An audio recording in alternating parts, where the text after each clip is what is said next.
13 Little Blue Envelopes is a young adult novel by Maureen Johnson published in 2005. The story revolves around 17-year-old Virginia, Ginny Blackstone, a shy teenager living with her conventional parents in New Jersey. After her artistic aunt, Peg, passes away from brain cancer, Ginny receives a package from London containing 13 little blue envelopes. Inside these envelopes are instructions left by Aunt Peg, urging Ginny to embark on a transformative journey of acceptance and self-discovery. Eager to break free from her timid nature, Ginny follows 4 important rules as she travels across Europe. She can only carry what fits in her knapsack. She must leave behind her diary and foreign language aids. She cannot have extra money or rely on credit cards. And she must disconnect from electronic devices. With a passport and a one-way plane ticket to London,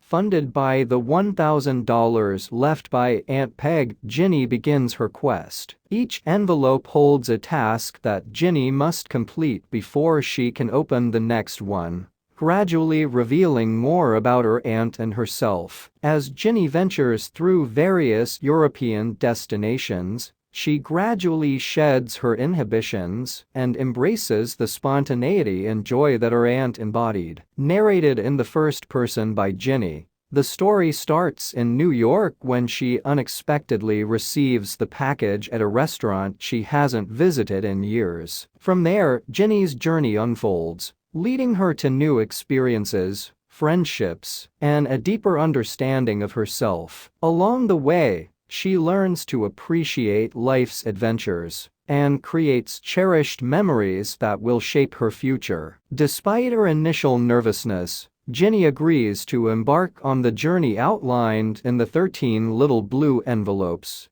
driven by her love and admiration for her favorite Aunt Peg. Landing in London, Ginny follows the first instruction and arrives at 54A Pennington Street, where she encounters Richard Murphy, Peg's best friend and former roommate. Richard, who works at the illustrious Harrods department store, invites Ginny to explore its vast and captivating premises. The grandeur of Harrods, with its countless items and ornate architecture, mesmerizes Ginny. In the third envelope, Peg urges Ginny to gift £500 to an artist she admires. This leads Ginny to meet Keith Dobson, a talented 19-year-old playwright behind the whimsical creation, Starbucks, the musical. Ginny finds herself drawn to Keith, and the two embark on a journey to Edinburgh, Scotland, to meet Mary Adams, Peg's artistic guru. During her visit, Mary tattoos an impermanent design on Ginny's shoulder. However, a dispute arises when Keith impulsively steals a mini Godzilla statue from Mary, causing a rift between them. Waking up in Rome, Ginny follows a group of tourists to the iconic Roman Colosseum. As a gesture to the Vestal Virgins, Ginny leaves a U.S. quarter on the grass between the statues. Opening the next envelope, she heads to Paris, where she stays in a hostel and immerses herself in the masterpieces of the Louvre. It is in Paris that Ginny unexpectedly reunites with Keith, who claims their reunion is guided by fate. They venture through the streets of Paris, trespassing on a cemetery, but their disagreements over the stolen figurine resurface, leading Ginny to part ways with Keith once again. Ginny's next envelope guides her to Amsterdam,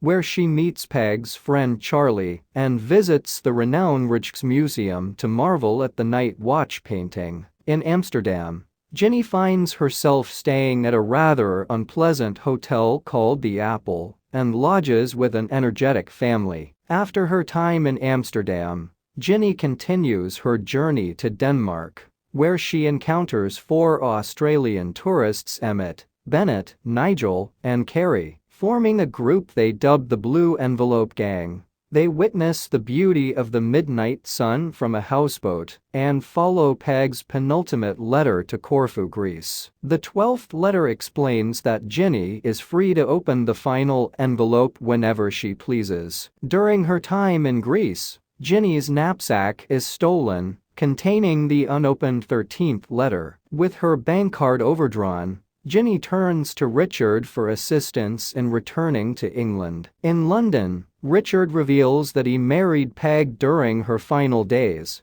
making him Ginny's uncle. Overwhelmed by the revelations and the challenges of her journey, Ginny flees Richard's flat in distress and seeks solace in Keith's company. She eventually returns to Richard's the following day, where they uncover a hidden collection of Peg's paintings in the Harrods' attic. The collection is later sold at auction, and Ginny receives the proceeds as her inheritance from Peg. Although Ginny never recovers the 13th letter, she instinctively understands its message to convey to Richard that Peg loved him. The novel concludes with Ginny composing a letter to Peg, expressing her comprehension of the intended meaning. Ginny chooses to share half of her inheritance with Richard before returning to her home in New Jersey. Just as Aunt Peg lived with a free spirit, Ginny's transformative journey has taught her to step out of her comfort zone and embrace a rich and fulfilling life. Aunt Peg's envelopes provided Ginny with the experience of a lifetime,